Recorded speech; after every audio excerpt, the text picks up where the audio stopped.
Hello, வணக்கம்.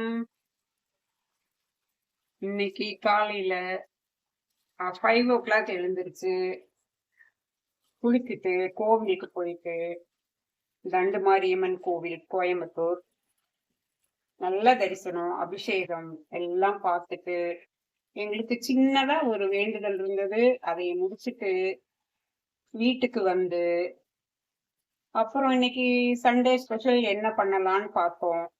Okay, மீன் எடுக்கலாமே அப்படின்னு சொல்லி மீன் எடுத்துட்டு 1/2 கிலோ மீன், மத்தி மீன் கிடைச்சது. அதை எடுத்துட்டு வந்து கிளீன் பண்ணிட்டு இருக்கேன். செதில் பாதி பாதியா கூட்டத்துல எடுத்து கொடுத்துட்டாங்க. அப்போ வீட்டுல மறுபடியும் அந்த செதில் எல்லாம் எடுத்துட்டு கிளீன் பண்ணிட்டு இருக்கேன். அப்புறம் அதுக்குள்ள பையன் 1/2 கிலோ சிக்கன் எடுத்துட்டு வந்துட்டான்.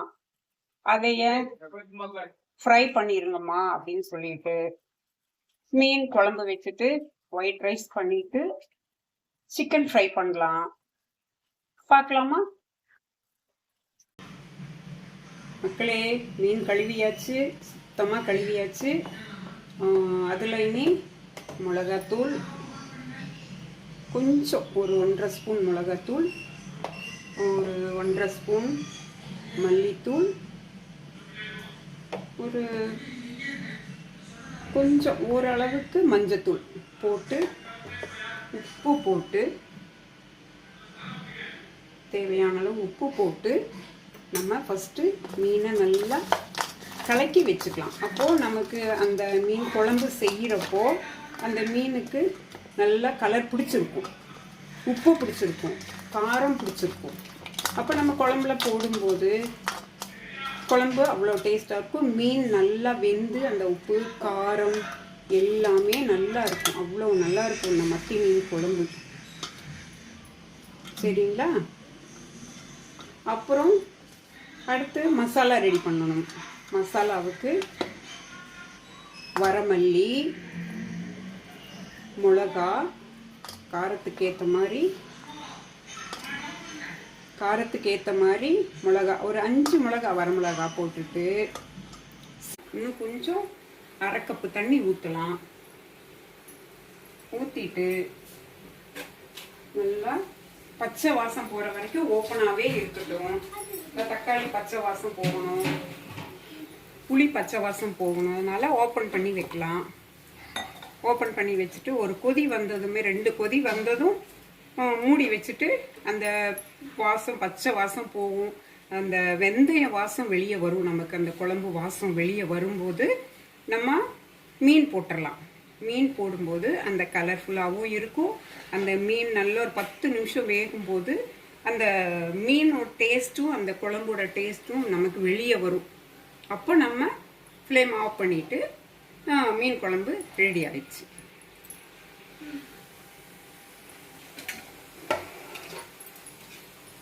கொஞ்சம் கொதிக்கட்டும். வச்சதும் உப்பு பார்க்கலாம்.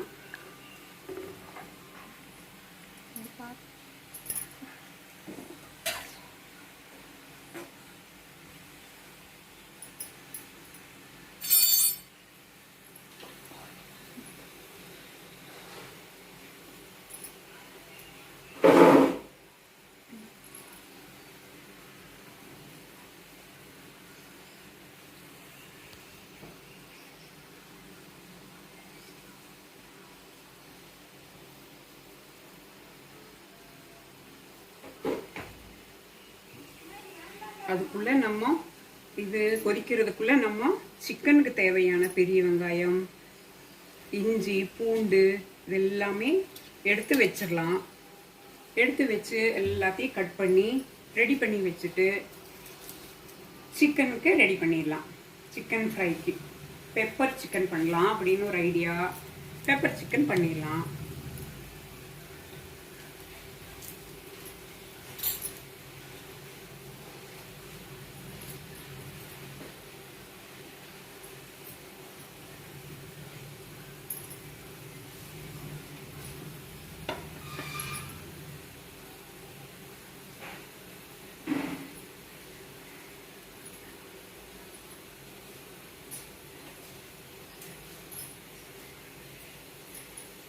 மக்களே, கருவேப்பிலையை வந்து நம்ம உருவி போடுறதை காட்டிலும் நம்ம இப்படியே போட்டோம்னு வைங்களேன், நல்ல டேஸ்ட்டு கொடுக்கும் குழம்பு. அந்த குச்சியோடு சேர்ந்து நமக்கு அந்த டேஸ்ட்டு கொடுக்கும், நல்ல டேஸ்ட்டு கொடுக்கும். அது நீங்கள் எல்லாம் ட்ரை பண்ணி பாருங்கள்.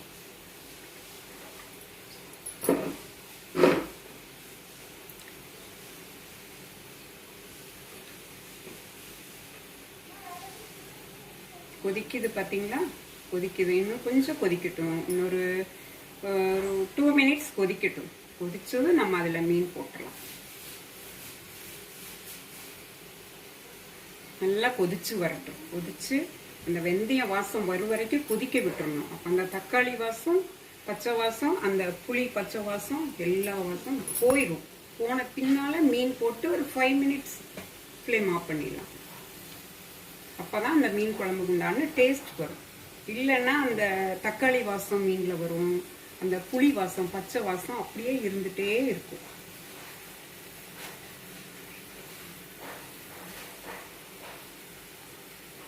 கொதிக்குது பார்த்தீங்களா? நல்லா கொதிக்குது. இன்னும் நல்லா கொதிக்கணும். இன்னும் ஒரு 5 மினிட்ஸ் 10 மினிட்ஸ் கொதிக்க விட்டுறலாம். ஏன்னா நான் அப்படி தான் பண்ணுவேன். அது நல்லா டேஸ்ட் இருக்குன்னு குழந்தைங்க சொன்னாங்க. அதனால் நான் அப்படி நல்லா மீன் குழம்பு ரெடி ஆயிடுச்சு. பார்த்தீங்களா? சூப்பராக இருக்குது பாருங்கள். கலர்ஃபுல்லாக இருக்குது பாருங்கள். ஆயிலெல்லாம் அப்படியே மதங்கி நிற்கிது. நல்லெண்ணெய் ஊற்றி நம்ம பண்ணணும். அந்த மீன் வாசம், அந்த குழம்பு வாசம், அப்பா இப்போவே சாப்பிடணும் போல் இருக்குது. பசி எடுத்துருச்சு. சிக்கன் ரெடி பண்ணணுமே, அதுக்கு டைம் ஒதுக்கணும்ல. அடுத்து இதை நம்ம மூடி வச்சுட்டு பாருங்கள் மக்களே, எவ்வளோ நல்லா இருக்குது, எவ்வளோ அழகாக இருக்குது பாருங்கள். இது பார்த்தாலே, இந்த கலர் பார்த்தாலே நம்ம சாப்பிடணும் போல் இருக்கும். இந்த மாதிரி நம்ம சமைக்கணும். பத்து மூடி வச்சுட்டு நீ சிக்கனுக்கு நம்ம ரெடி பண்ணிடுவோம். இன்னும் டைம் ஆகிட்டுருக்கு. நம்ம சிக்கன் ரெடி பண்ணிடலாம்.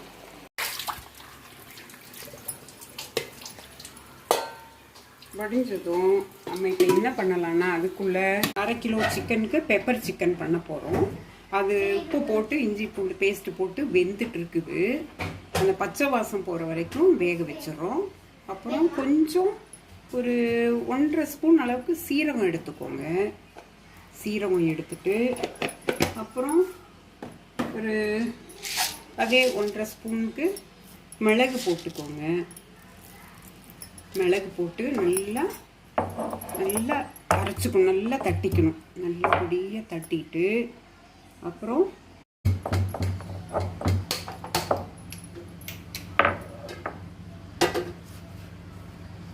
ஒரு வடைச்சட்டி வச்சுக்கலாம். பெப்பர் சிக்கன் பண்ணுறதுக்கு ஒரு 50 கிராம் கோல்டு வின்னர் ஆயில் ஊற்றிக்கலாம். ஊற்றிட்டு கொஞ்சம் ஹை ஃப்ளேமில் வச்சுட்டு எண்ணெய் சூடாயிடுச்சா பார்த்துட்டு 2 கிராம்பு, கொஞ்சம் பட்டை போட்டுட்டு அப்புறம் பெரிய வெங்காயம், 2 பெரிய வெங்காயம் பொடியாக நறுக்கினது அதையும் போட்டுறேன். போட்டுட்டு கொஞ்சம் பெருஞ்சீரகம், கொஞ்சம் சோம்பு சொல்லுவோம் இல்லைங்களா, சோம்பு கொஞ்சம் போடலாம். அது முதல்ல போடணும், மறந்துட்டேன். சோம்பு கொஞ்சம் போட்டுட்டு நல்லா எண்ணெயில் தனியாக வறுத்துட்டு இந்த பெரிய வெங்காயத்தை கலக்கி நல்லா கலக்கி விட்டுக்கணும். நல்லா வதங்கணும். நல்லா வதங்கிட்டு நல்லா கொஞ்சம் லைட்டாக உப்பு போடலாம். உப்பு போட்டோம்னா வெங்காயம் நல்லா வதங்கிடும். நல்லா வதங்கி கொஞ்சமாக உப்பு போடணும். ஏன்னா நம்ம சிக்கன் வேக வைக்கும்போது இந்த பச்சை வாசம் போகிறதுக்கு நம்ம உப்பு போட்டிருக்கோம். அதனால் நம்ம கொஞ்சமாக வெங்காயத்துக்கு உப்பு போட்டு நல்லா வதக்கலாம். நல்லா வதக்கிட்டு நல்லா வதங்கிடும். நல்லா வதங்கும்போது நம்ம ஒரு சின்னதாக ஒரு தக்காளி எடுத்து நம்ம என்ன பண்ணலாம், சின்ன தக்காளி எடுத்து இது பொடியாக நறுக்கிட்டு வெங்காயம் கருகாமல் பார்த்துக்கணும். அது பொரிய தக்காளி நறுக்கிட்டு அதுக்கு முன்னால் நம்ம என்ன பண்ணணும்னா கருவேப்பிலை எந்த அளவுக்கு நிறைய சேர்த்துறோமோ அந்த அளவுக்கு டேஸ்ட் கொடுக்கும் குழம்பு.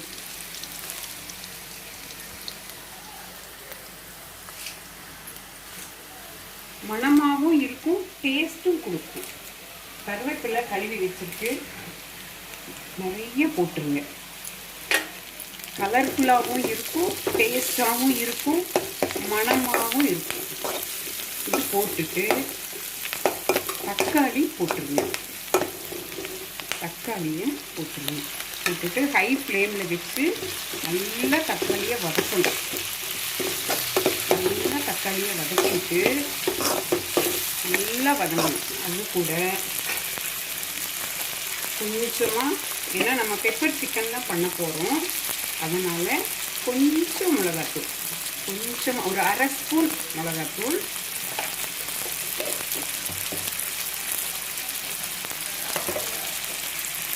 அரை ஸ்பூன் மல்லித்தூள் போட்டுட்டு, ஆல்ரெடி நம்ம சிக்கனுக்கு மஞ்சத்தூள் போட்டிருக்கோம், அதனால் கொஞ்சமாக ஒரு பிஞ்ச் அளவு மஞ்சள் தூள் போட்டுட்டு எல்லாத்தையும் நல்லா கரைச்சிக்கணும். நல்லா தக்காளி வதங்கணும். அது கூட அது ஏற்கனவே நம்ம இஞ்சி பூண்டு பேஸ்ட் ஆட் பண்ணியிருக்கோம். அது மிச்சம் இருந்த இஞ்சி பூண்டு பேஸ்ட்டை இது கூட ஆட் பண்ணி நல்லா கலக்கிட்டு நல்லா வதங்கணும்.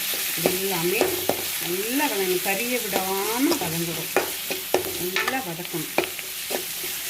கருவேப்பிலை மக்களே நிறைய சேர்த்திக்கோங்க. கருவேப்பிலை சேர்க்குற வரைக்கும் நமக்கு ஹேர் ஃபால் வராது. ரெண்டாவது கண்ணுக்கு நல்லது. வயிற்றில் உள்ள பூச்சிகள் கூட இருக்காது. நல்லா வதக்கிட்டு நல்லா வதங்கணும். ஹை ஃப்ளேம்லேயே வச்சுக்கோங்க. வச்சுட்டு நல்லா வதக்கிடுங்க. தக்காளி நல்லா வதங்கிடும். வதங்கின பின்னால் நம்ம என்ன பண்ணணும், அடுத்து அந்த சிக்கன் தனியாக நம்ம வேக வச்சுருக்கோம் இல்லைங்களா, அதையை எடுத்து இது கூட போட்டுருணும். தண்ணி பூரா கொண்டு எடுத்து இந்த சிக்கனை எடுத்து இது கூட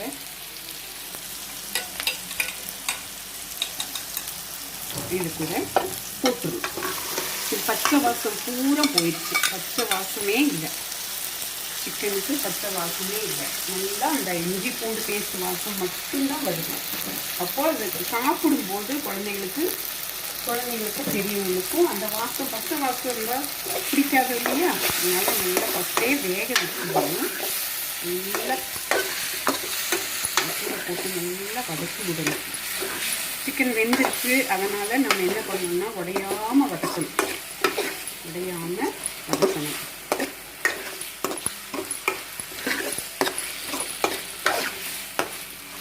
பார்த்தீங்களா, அந்த கருவேப்பிலை இடையில வரும்போது கொஞ்சம் கலர்ஃபுல்லாகவும் இருக்கும், நல்லாவும் இருக்கும்.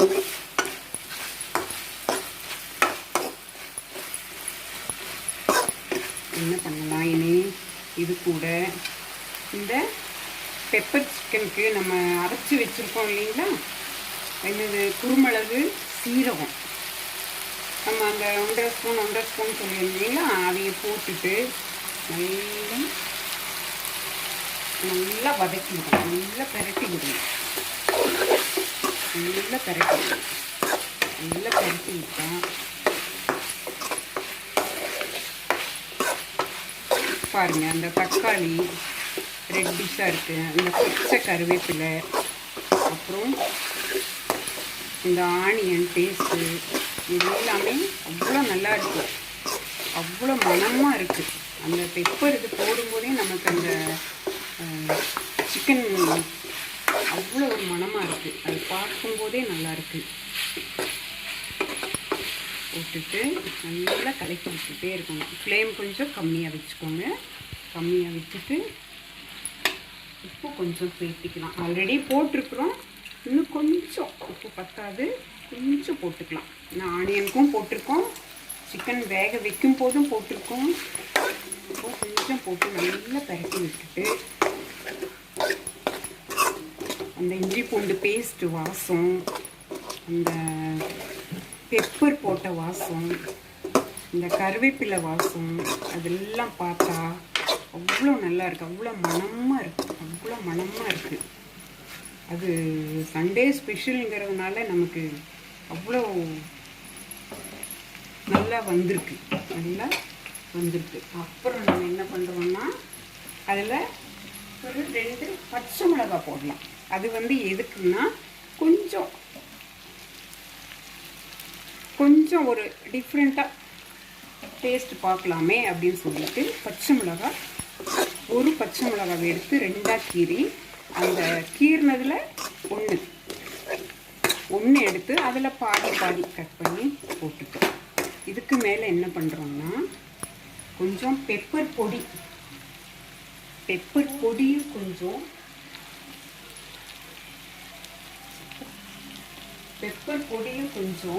போடணும்.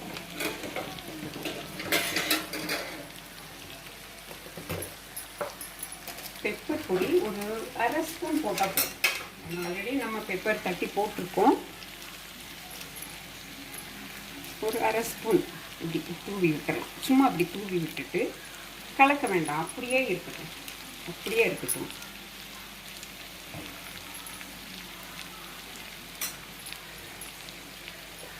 அது கூட மல்லித்தலை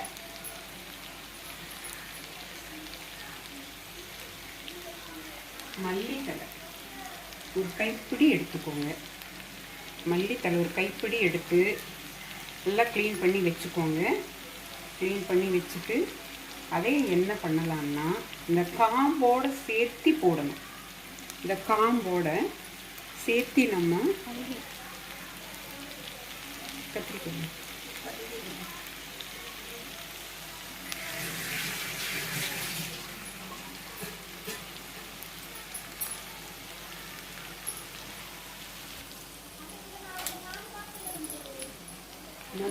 அந்த கொத்தமல்லி தலையை நம்ம அந்த காம்போடு சேர்த்து கட் பண்ணி போடணும். இந்த சிசர் கிச்சனுக்குன்னே தனியாக வச்சுக்கணும் மக்களே. நம்ம நினச்ச சிசர்ஸ் எல்லாம் நம்ம யூஸ் பண்ணக்கூடாது. பால் கட் பண்ணுறதுக்கு கிச்சனுக்குன்னு தனியாக ஒரு சிசர் நம்ம எப்போவுமே வச்சுக்கணும். குழந்தைங்க கைப்படாமல் நம்ம எடுக்கிற மாதிரி ஒரு ஸ்டாண்டில் நம்ம மாட்டி விட்டுறணும். இது போட்டுட்டு நல்லா பொடியாக நறுக்கி போட்டுட்டோம். அடுத்து ஒரு சின்னதாக ஒரு கலக்கிடுவோம். ஃப்ளேம் வந்து லோவில் வச்சுக்கணும். கையில் வச்சிங்கன்னா அந்த பெப்பர் இது எல்லாமே அடிப்பிடிச்சு வேஸ்ட்டாக போகும். என்ன பண்ணுறோம்னா இப்போ பார்த்தீங்களா எவ்வளோ கலர்ஃபுல்லாக இருக்குன்னு. இது என்ன பண்ணுறோம், ஒரு 5 மினிட்ஸ் அப்படியே மூடி வச்சிடலாம். அந்த வாசம் வெளியே விடக்கூடாது. அதனால் நம்ம மூடி வச்சிடலாம். அப்போ அந்த வாசம் வெளியே வரைக்கும் நம்ம விட்டுருவோம். சரியா? கொஞ்ச நேரம் மூடி வச்சிடலாம். ஒரு 5 மினிட்ஸ் மூடி வச்சுட்டு அடுத்து நம்ம ரசம் ரெடி பண்ணிடலாம். உங்களுக்கு ஓப்பன் பண்ணி பார்க்கலாம், எப்படி இருக்குன்னு பார்க்கலாங்களா? பார்த்தீங்களா எவ்வளோ நல்லா இருக்குது கலர்ஃபுல். அந்த கருவேப்பிலை, அந்த கொத்தமல்லி தலை, அந்த கலர்ஃபுல்லாக இருக்கும் பாருங்கள். கலர்ஃபுல்லாக இருக்கும். அது பார்த்தாலே நமக்கு சாப்பிடணும். பெப்பர் வாசம், அந்த இஞ்சி பூண்டு பேஸ்ட்டு வாசம், அது எல்லாமே அவ்வளோ நல்லா இருக்குது பார்க்குறதுக்கே. நீங்கள் பாருங்கள். அது இப்படி இந்த மாதிரி நீங்கள் ஒரு நாள் ட்ரை பண்ணுங்கள். நல்லா இருந்ததுன்னா கமெண்ட் பாக்ஸில் சொல்லுங்கள்.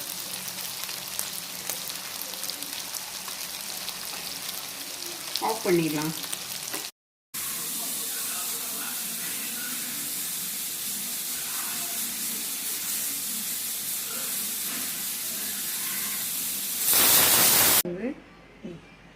எங்கள் வீட்டு மீன் குழம்பு, எங்கள் வீட்டு பெப்பர் சிக்கன், ஒயிட் ரைஸ். வாங்க சாப்பிடலாம். வாங்க நீங்களும் செஞ்சு சாப்பிட்டு பார்த்துட்டு லைக் பண்ணுங்கள், ஷேர் பண்ணுங்கள், சப்ஸ்கிரைப் பண்ணுங்கள். தேங்க்யூ.